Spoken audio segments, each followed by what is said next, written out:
ప్రేక్షకులందరికీ నమస్తే. పెంటను దోడుతా ఉంటే పెంకిసి వెళ్ళినట్టే ఉంది ఈ సుచిదాకానంలో ముచ్చట. మొన్నో ముచ్చట తెలిసింది, నిన్నో ముచ్చట తెలిసింది, ఇవాళ ఇంకొక ఆయమన ముచ్చట తెలిసింది. ఎక్కువసేపు ఏం చెప్పండి, జరసేపు చెప్తా. అక్కడక్కడ ఏమన్నా నోరు జారితే మా అమ్మగాని జర మన్నించరి. ఇతర రాష్ట్రాల్లో కూడా సృష్టిదంతా మొదలుపెట్టినంట. మన ఒక రాష్ట్రమే కాదు, వేరే వేరే రాష్ట్రాలలో కూడా ఆమెదాన్ని బాగా వస్తుంది. ఏడికైతే ఉంది అభివృద్ధి, దినదినం అభివృద్ధి చెంతనే ఉంటుంది. పాయలు రాకుంటేనేమో పాడే పని వ్యాపారం బాగాలేదని వెనక మళ్ళీ వద్దురు. పోయిన కాడాల్లో బొచ్చడి పాయలు వస్తుండే, మరి వాళ్ళు ముందరికే పోతారు. వేరే ఇతర రాష్ట్రాలు కాదు, ఇతర దేశాలలో కూడా ఉందేమో పాడైపోయి ఇటువంటి గలీజ్దండ. తెలంగాణతో పాటు పలు రాష్ట్రాల్లో నమ్రతకు ఏజెంట్లు, ఇటువంటి లంగలకు దొంగలకు ఏజెంట్లు బాగా దొరుకుతారు. వాళ్ళ ఆపరేషన్ కోసం వెళ్ళే వారికి డబ్బు ఆశ చూపించి వల గట్టినే. ఇప్పుడు ఏమైనా ఆపరేషన్ కోసం పోతారు కదా, గట్టిన ఆడీడు తప్పులు చేసిన వాళ్ళు ఆడీలు ఉంటే జర పాడైపోయి ఈ పిండం నాకు ఏమొద్దమ్మా, జర దీన్ని పని చేయి ఎట్లా చేశాను పోతే ఏమి కథం చేస్తావు కానీ ఉంచుకోరాదు, పైలు ఇస్తాం ఏమవుతుంది నీ పిల్ల నీకు కానీ మాకు ఇస్తే వాయించే ఆ పిల్లగానితో చాలా పని ఉంది మాకు, నీకు కూడా పైలు ఇస్తాం ఏం బాధ లేదు ఉంచుకో అని చెప్పి వాళ్ళకు డబ్బులు అయ్యారా. ఇప్పుడు డబ్బులకు లొంగనోడు ఉంటాడు పాడైపోను, అసలు వాళ్ళు చాలా మంది ఉంటారు. ఇక డబ్బుకు వాళ్ళకు డబ్బులు అయ్యారా.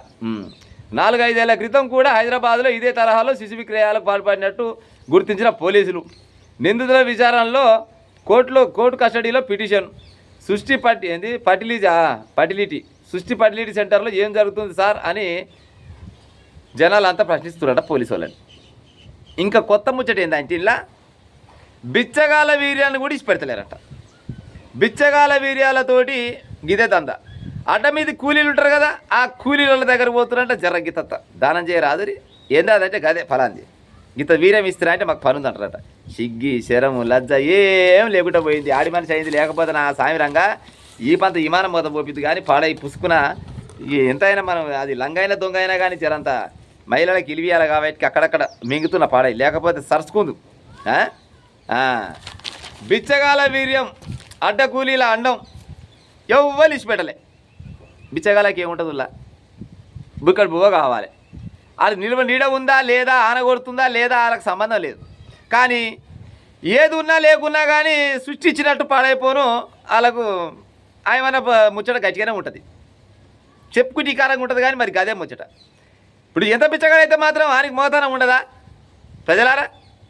బిచ్చగాని దగ్గర పోయి ఎన్ని రూపాయలు వస్తాయి ఇవ్వాలని అంటే ఎన్ని వస్తాయి సార్, పుందా కొడితే 200-300 వస్తాయి అని అంటారు. గతకంటే ఎక్కువ వస్తాయి బిచ్చగాళ్ళకు.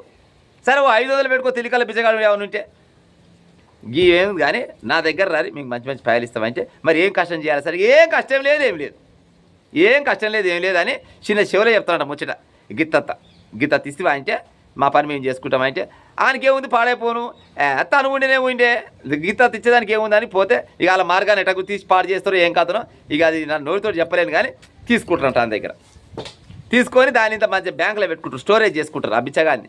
మరి ఆయనకి ఏముంది ఏం కథ, మరి టెస్టులనే చేస్తారా లేకపోతే ఉత్తదేనా, ఇక అది వాళ్ళకెరక వీళ్ళకెరక. అది అయిపోయిందా మరి వాళ్ళకి వీర్యం ఇచ్చినందుకు మరి పహలు ఇవ్వాలి కదా. వాళ్ళకు ఎన్ని పహలు ఇస్తారు అనుకుంటాం, వాళ్ళకు బొచ్చడు పహలు అంట వీర్యం ఇచ్చినందుకు. 500 నుంచి 1000 రూపాయలు ఇస్తారట. మామూలు పహల చెప్పురి 500 నుంచి 1000 రూపాయలు. లేకుంటే బిర్యానీ పెడతాం ఒక కోట దాపిస్తాం. వాళ్ళకేముంది పాడైపోను పుందా కొడితే పువ్వు కూడా దొరకదా. బిర్యానీ మళ్ళీ ఇంత కోటర్ ఇస్తుండే అదైతే అది తీసుకో, లేకపోతే 500-1000 రూపాయలు తీసుకో, ఏదైనా ఒకటి ఆప్షన్. 2 అయితే ఇవ్వం కానీ 500 అనే 1000 రూపాయల మధ్యలో పహలు ఇస్తాం.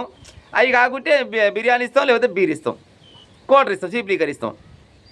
దొంగోనికి చెప్పలే పాయదు అన్నట్టు. ఏమి కష్టమా ఇష్టమా, 10 నిమిషాలు కళ్ళు మూసుకొని ఆహా అంటే అయిపోయి. అవునా కదా ప్రజలు చెప్తేనే వికారంగా ఉంటుంది కానీ ఇక మరి గట్టిగా ఉంది ముచ్చట. అయిపోయినా ఇంత అని తీసుకొని పోయి దాచిపెట్టుకుంటారు. అది అయిపోయినాక ఇది రోడ్డు మీద అడ్డ మీద కూలీలు ఉంటారు కదా, పొందాక కూలి చేసి ఎంత వస్తుందో చాలకు 600, 500, 400. ఆడి మనుషులకు అయితేనేమో 400-500 కంటే ఎక్కువ రావు. జర మగ మనుషులకు అయితే 700 వస్తాయి. కానీ అండాలు ఆడి మనుషుల దగ్గర వస్తాయి కదా. ఈ అండం కావాలంటే ఆడోళ్ళకి ఆడికి పోతారంట. అమ్మ పొందాక ఏం చేస్తావు, పని పాడైపోను, మా దగ్గర రారి, మా దగ్గరికి వస్తే మీకు కూలి ఇస్తాం అనగానే ఇంత కూలి ఇస్తామంటే 1000 రూపాయలు అనుకో. వాళ్ళు పాపం పేదోళ్ళు కదా, వాళ్ళకి ఏమేరక దాని వెనక గింత పెద్ద మర్మం ఉంది, గింత పెద్ద కథ ఉంది. ఈ సృష్టి అనే ఒక దవాఖాన ఉంది, ఆ నమ్రత అనే ఒక డాక్టర్ అమ్మ ఉన్నది. అది పెద్ద లంగా దొంగ అని వాళ్ళకి తెలియదు కదా పాడైపోను. వాళ్ళు పేదోళ్ళు ఎడ్డోళ్ళు. సరే అని వాళ్ళు ఇచ్చిరి. వాళ్ళకి ఇదే పహలు.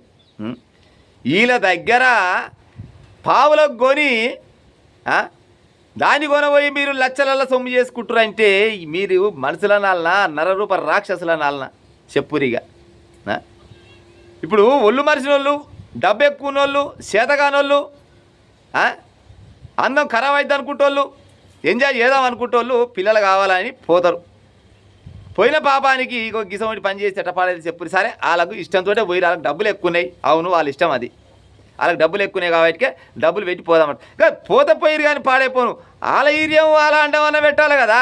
ఈ అడక తింటోళ్ళది ఆ రోడ్డు మీద పని చేసుకుంటోళ్ళది గీలే తీసుకొని పోయి గీల సొమ్మును కొనపోయి వాళ్ళ దాంట్లో గుప్పితే అయిపోయి ఆ బిడ్డను తీసుకొని చిన్న చేతులు పెడితే నడుస్తుందా? ఎట్ట ఉంటుంది చెప్పు. ఈరి ముక్కు మూతేం ఒక తిరుగుండే, పుట్టోళ్ళు ముక్కు మూతేం ఒక తిరుగుండే, ఈరి కలర్ ఒక తిరుగుండే, ఆయన కలర్ ఒక తిరుగుండే, ఎట్ట పాడవుతుంది చెప్పురిగా. ఇసవంటి దందా చేసుకుంటా ఇంత అధ్వానాన్ని తలిగిరు. ఇక జనాలంతా పర్సన్ అవుతారంటే ఏం జరుగుతుంది సార్ సృష్టి దవాఖానలో ఏం జరుగుతుంది అంటే ఏం జరుగుతుంది అంత 2 నెంబర్ అంతా జరుగుతుంది ఆ సృష్టి దవాఖానలో. కొడుకు మంచి ఆయమనుడేనంట, కొడుకు తల్లి వీళ్ళంతా కలుస్తారు. వీళ్ళంతా కలిసి ఆ పని చేసుకుంటూ ఉంటే ఎట్టపడవుతుంది. వీర్య మండాలతో దందా వికృత ఏమంటారు వీటిని వికృత పాఠశాల. వీర్య మండాల దందాతో వికృత పాఠశాలలు. చదువురాని వారికే బిర్యానీ పొట్లం మందు బాటిలు అంతే. ఇక చదువుకోని వాళ్ళు ఉంటారు కదా పాడైపోను ఇంకంతే. విద్యావంతులకు అయితే అమ్మవు ఇక్కడ బంపరాపర్ పెట్టిరు విద్యావంతులకు. చదువుకున్న వాళ్ళకంట, చదువుకున్న వాళ్ళకైతే ఏకంగా 4,000 రూపాయలంట. జనాలకు తెలివి ఎక్కువ ఉంటుంది కదా, తెలివి ఎక్కువ ఉంటుంది, జనాల ఖర్చులు ఎక్కువ ఉంటాయి. ఈ అడక తింటోళ్ళు కాదు కదా వాళ్ళు. అడక తింటోళ్ళు అయితేనేమో చెయ్యి చాపి మీకు మంగుతారు. 5 రూపాయ 5 రూపాయ అంటే ఇక వచ్చిందే చాలా అనుకుంటూ వాళ్ళు కదా. జన చదువుకుంటోళ్ళకి మాత్రం 4,000 రూపాయలంట. అందుకోసం పొరగాలు పాడైపోయిన పట్టణాలకి వెళ్ళి వీళ్ళకి భంగిన రాదు మరి చాలా మంది గిదే పనుకున్నట్టుంది. అయితే గిదే పని చేస్తున్నారే ఓ నిరుద్యోగులు. గసవండి దందాలు మొదలైనవి పాడైపోయిన అందరు నటలేని వాయ కొంతమందినే కానీ అందరు మనోభావాలు దెబ్బతీసుకోకూరి. గిసవండి లంగా దొంగ దందాలు ఉన్నాయి ప్రజలారా. జర మా అమ్మగారిని మేల్కొని